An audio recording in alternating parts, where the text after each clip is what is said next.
Mas Nanda, yo, kuwi ra ketemu kudu salaman sih. Alhamdulillah pripun Pak Wartose sehat Pak? Alhamdulillah sehat. Jenengan? Alhamdulillah pikantuk barokah panjenengan kula sehat. Nggih, nggih. Matur nuwun matur. Sedipun kula kali panjenengan Mas Nanda wajib ngaturake panuwun dumateng PG Rejo Agung Baru ing atase mangsa udan kados mekaten kersa nimbali kula kali panjenengan. Alhamdulillah, pokoke kula nderek ndedonga mugi-mugi sami seger waras, sami sehat sedaya. Nggih, selamat jenengan panjenengan kalian kula.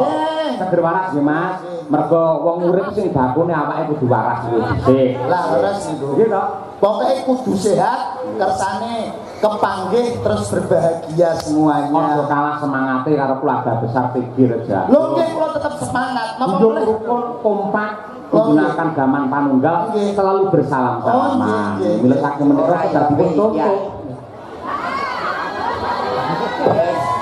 Ora kasil salaman mbek kono ya mbek Watu Azarawat to.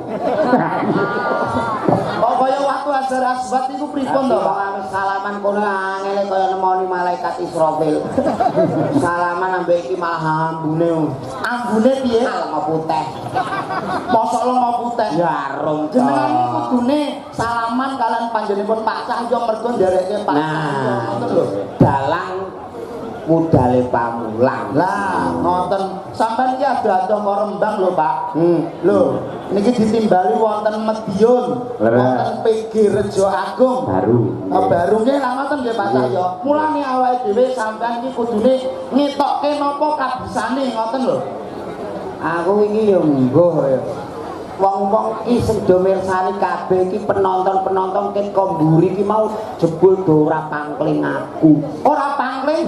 Berarti wis apal karo jenengan. Apal iki mau ana sing ngendikan sak rombongan blok ngisor kono kuwi. Mriku nyuwun foto. Iki Om Jolang sing biyen nggih dadi film sinetron Kian Santang ngene. Kok dadi film Kian Santang lho? Oh, biyen yo ganteng kok le. Lah sampean biyen ganteng. Lah iki saiki kok dadi ora bagus, kok dadi elek ngene. Acara tahun baru kebledosan mercon iki kaya ngene iki. Kebledosan mercon iki kok iso. Sing penting bersyukur malam hari ini iso hadir nggone PG Rejo Agung. Betul sekali. Pripun Mas Jolang perasaan jenengan sasampunipun saged mirsani kawontenan tutup giling PG Rejo Agung?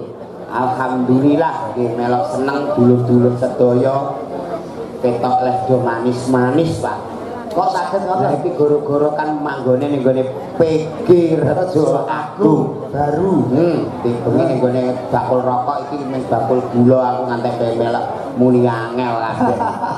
Sing mirsani tumpuk ngantek sing cilik-cilik digendong. Ngantek sing gede-gede kok ora ketok ngantek nggawa ancik-ancik mau. Lah gara-gara sapa dik niken. Bah, karo aku nek karo sinden-sinden nom wis ora patek saleh. Lah kira-kira sampean tak tangleti umpamane sinden sak menten iki jenengan sing dipilih sing pundi jajal? Aku ya jelas milih sing pinggir dhewe karo biringan tebu. Lah kok iso milih sing pinggir dhewe nek sing enom akeh lho, Pak. Kae sing pinggir dhewe nek jenengan deh dipelengak ngene iki iso kaya lori sing adahi tebu. Yo sampean kok Langsung kewes gandus pantes. Lah iya. Nek sing nom-nom iki cara tebu wayahe ngekeki pupuk urung wayahe panen. Lah nek sing iki wis wayahe ngemah-ngemah. Jenengan ampun nyepelekke. Pripun ta Pak? Niku sing pinggir njaba dhewe niku Mbak Lia Sundari. Niku nuwun sewu ngen swara. Wah, sak riyen iki pedhot kabeh. Kaya melih bab tembang-tembang klasik niku sampun mumpuni. Mbak Sundari niku pedhot kabeh nggih. Nggih, leres. Oh, alah. Jare bojone jenengan ya sinden Mas Jolang. Nggih, riyen sinden, Pak. Ya, pas nembang napa nika saniki pun mboten nate nyinden. Lho, sebabe? Ha nyindene ning gone panasan ora omang terop sambil bledek. Ning nuwun sewu Pak Cahyo. Pripun? Garwane Pak Jolang niki. Wah, niku napa kapan medal-medal metu-metu ngoten niku? Aja kandhake kok. Ora masalah. Oh, bukesi ini meneng bukesi Pak anu garwane ngimpi wae muring-muring kok. Nek kan sampean kedah nulas kalian panjenengan Pak Cahyo. Iso romantis, iso harmonis kalian kang garwa. Lho, niki mboten kalah lho Pak Julang niki Pak Cahyo. Kali garwane nggih serasi. Wonten supermarket, wonten pasar niki digandeng terus niki. Wah, jan romantis luar biasa. Maksudnya gandeng terus niku sampean nggih romantis kados Pak Cahyo ngoten. Kayak ra romantis. Lah, kok kene terus kene tak tolong jukuki sembarang. Lah nek buka isi kan wis pengalaman ning supermarket swalayan dan lain-lain. Barang bojoku sini lho. Lah dagelan rondo kondang. Di bojo ning swalayan purik nganti satpam domoro we. Jebule golek laos. ya di supermarket kok golek laos komplit golek laos ra ono. Sampeyan kok iso ngono lho. Lah mulane ilmu pengetahuan itu perlu dipelajari. Lah, apa meneh karo PG Rejo Agung ini sudah berdiri sejak tahun 1894. Mbak Presiden urung ana pabrik kene wis ana. Sampeyan yo urung lahir ya. Lho ala aku yo isine pucuke pelem. Mulane bengi iki awake dhewe iso kenalan karo Bu Kesi sak kanca. Lah nggih. Lah iya iki ketingale yo wah piyaine langsung ning jebule makme aki. Kok 200 iku ning awak sinden iso kothok kabeh. Sindene Pak Cahyo niki lho Mas. Yo Pak Surya niki cantik-cantik Mas yo sepuh. Ning cantik-cantik lho. Sing ndi sing sepuh? Ora enek iki nom kabeh. Ora enek nom kabeh. Loro iku yo nom apa tuwa, Pak? Isih nom mripatmu rusak. Lah piye? Ngene kok ayu-ayu sing kandha kuwi sapa? Lho sindene Pak Cahyo iki ayu-ayu lho. Ampun ngoten. Ayu-ayu ra pas ning panggung lenggah terus disorot lampu. Lah mau ning transit ke roh dhewe dasere teng klewer. Ampe salin aku ngantek pangkling lho. Bareng gek metu kaya widodari. Yo, iku keistimewaane wanita-wanita nek kadung ngadi salira ngadi busana lho. Wong wedok iki anggere sansaya rapet kualitase apik regane larang. Walah tenang ya, Pak. Tanggoku kae gak gelem rokan selawe sambil kae.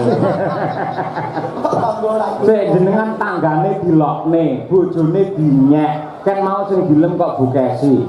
Upamane Mas Julang jenengan duwe garwa kaya Bu Kesi kira-kira piye? Lah, piye jajal? Umpamane ndek garwa kaya Bu Kesi ngono piye jajal? Ketoke ra mungkin. Sing jenenge upama iki piye to? Nun sewu lho Pak, kula nek bojo ayu sirian. Lho nek aneh men. Aku lho cemburunan kok nek aku bento. Wong pisting wedok ki ayu sing lanang lho ngerti. Aku nate ke ndek bojo ayu pisan ke Cina ya. Cina. Lah tuntunan kok ning di nggon ape resepsi gandengan kula di. Lho niku tunggale Mbak ngoten iki. Darah iki ora seimbang. Dadi garwane jenengan sing pisanan Cina. Sing setunggal niki, Pak. Napa garwane sing nomor kalih niki nuwun sewu nggih sami mrongose. Sami mrongose kados Istri yang kedua. Istri yang kedua sami mrongose. Tapi iso ngono piye? Lho nggih nek bobok berdua niku mboten saged rukun, malah padu niku pripun? Kalih bojone sing keloro niki to. Iya. Nek bobok niku malah padu. Mboten perkarane apa wong jenenge wong kekeluargaan iki lak hubungane karo kerukunan kok malah tukaran. Lah ya kok iso tukaran iki piye maksude kok? Wong loro kok tukaran iki lho. Ceritane sepele lho Pak. Sepele piye? Gek turu kok roro ambekane kula niku sesep. Sesek bareng moto melek niku jebule adep-adepan padha mangape lho Pak. Yo oyo-oyoan angin. Angin. Aku yo sesek dekne yo sesek. Ning alhamdulillah alhamdulillah tanggapan rondo rame saiki untune tak kei pager. Untune diparingi Tak kei begel. kok begel iku piye to? Sing diguntuhi lho. Namane iku behel. Ya behel-behel sing rego larang, sing transparan regane 16.700.000. Walah. Hati-hati lho Bu, iki kok nek rusak ora tau sikatan saiki mah tomat tukul lombok. Mangkemi kaya pot ngono. Kalau tomat tukul lombok tukul iki. Akhire bojoku warisan apa meneh saiki duwe anggota anyar. Anggotane napa? Bang Mekar. Isin karo kancane saiki waluh. Piye Pak piye? Aku isin lho Mas. Aku isin. Isine piye? Dan iki begele iki lho tak coplokno. Kok coplok? Tak copot Heeh. Ning Surabaya ora ngatasi. Surabaya ora ngatasi. Jakarta ora ngatasi. Jakarta ya ora ngatasi. Sagone Singapura. Wih, dagelan kaya garangan ngene kok iso. Ya ngene Singapura. Rai nomor loro, Mas. Sing penting iki kayane. Waduh. Leleng tenan iki. Gowo ning Singapura. Gowo Singapura. Arep nyepot dokter telepon kula. Gandeng sampun kadung niki kantil ndak bisa dicelepas. Kok pas kadung kantil iku maksudnya gak iso dicoplok kadung nemplek iki lho. Udah nempel tidak bisa dilepas ini gimana Mas Jolang. Aku pas HP manggung, aku sibuk langsung tak wangsuli. Pun dicopot sandase aku. Dek mari repot. Mulane wong wedok itu apa anane? Nah, Gusti Allah menciptakan wujud makhluk yang bernama manusia itu sebaik-baiknya. Kaya bengi iki awake dhewe kudu sinau karo pikir Rejo Agung. Lah pripun? Tak napa, Mas? Di antara rezeki kita ada hak-hak orang lain termasuk begini ki nyenengno kiwa tengen seluruh karyawan untuk berbagi dan bersyukur. Tepuk tangan untuk pikir Rejo Agung. Ngene iki nek cara bocah-bocah yoga sinden dagelan kondangan kaya apa lek ora ono sing nanggap ngowong. Ngowong tenan ya. Kaya lori lana tebune ku lho runtung-runtung ning ngono nganggo. Mulane bersyukur berbagi rezeki. Jenenge sedekah ora kudu duit, ora kudu bondo. Nyenengke rasa kaya bengi iki ya sedekah. Sedekah rasa dana rasa. Apa meneh nyawang sinden-sinden iki. Heeh, piye ora gua belas iki lho. Iki nek cara tebune sing siap panen. Warnanya sudah kekuning keemasan. Kuning keemasan. Lah sing niki sing tebu sing dipanen urung wayahe diumbarke kok emane man wayahe ngetut ngene iki. Ngetut. Kok wasih ngetut iki lho. Kok sampean. Lah ngetut nuwun sewu nak Pak Cahyo terus kula ngoten nggih Pak. Penak ngetut lah nak sing untune mlamas nyetan umpamane ngetut piye? Lah Mas kok ganteng karo elek iki nek bojone wong sing dienggo yo gak laine wae ya. Lho lah. Sampeyan aja tahu lho. Apa? Bersani sedaya ulur-ulur lho Pak. Lho sak saru piye to? Lho, lah kok sing dienggo ora raine kok iki? Lah iya, kok nek ganteng elek iki padha elek dadi bojone sing dienggo iki gak raine. Lah apa? Apa meneh karo walah. Grupe Pak Cahyo ku tadi ki bingungke. Kok bingungke napa bab napa jajal? Aku mau rene ngantek balik ping 3. Lah terus mun saya Pak iki dalange iki Pak Yoyo. Mboten Pak Cahyo pun tadi balik metu. Terus telepon Pak Samsul, Pak pripun to sarepe kok teng mriku dalange Pak Cahyo pun tadi wong jenengan ngaturi pirsa iki Pak Yoyo. Iki jane Yoyo apa Cahyo pun tadi. Mergo nuwun sewu, kula niki yen KTP Cahyo Kuntadi ning akrabe. Wiwit cilik niku undangan kula niku Yoyo. Yoyo yuyuke Kesi ngoten niku. Kene iki lho, sok nak awakmu dianak jenakno sing jenenge loro. sing jenenge loro Ya dadi nek mek utangan glibet iki gampang. Sok akeh mumet. kok sultanan Piye? Nama peminjam Cahyo Kuntadi barang ditagih tanggane iki dalem Pak Cahyo mboten iki dalem Yoyo. Asing nagih melok mumet ngono.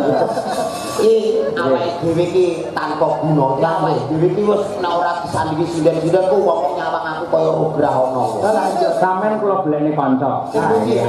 Niki enten Waranggana Madangkara sing made in kelahiran saking Madiun Laladan Kule Pilang Kenceng ingkang nembe kemawon menika mudhun mesin. Mbak Dian Munasira. Ayo. Wah, Cublak suweng men berdiri duit sik. Yuk, dadah. Mbak Dian sing pundi niki?